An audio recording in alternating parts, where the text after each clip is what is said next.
আমরা যারা ভ্রমণ ভালোবাসি তাদের জন্য প্রতিটি পথই এক একটা নতুন গল্প। যদি আমরা এই সুন্দর পৃথিবীর অসাধারণ জায়গাগুলো সবার সামনে তুলে ধরি, তাহলে শুধু নিজেরাই না, অন্যদেরও স্বপ্ন দেখতে সাহায্য করতে পারি। সবুজ পাহাড়, নীল আকাশ, নদীর শান্ত ঢেউ, এই সব কিছুই আমাদের মনে এক অন্যরকম প্রশান্তি এনে দেয়। আর সেই অনুভূতিগুলো যদি আমরা শেয়ার করি, তাহলে হয়তো কারো মনে নতুন করে ঘুরে দাঁড়ানোর সাহস জাগবে, নতুন কোথাও যাওয়ার ইচ্ছা জন্মাবে।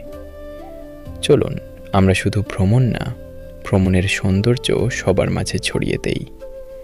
কারণ পৃথিবীটা যত বেশি দেখা যায়, তত বেশি ভালোবাসা যায়।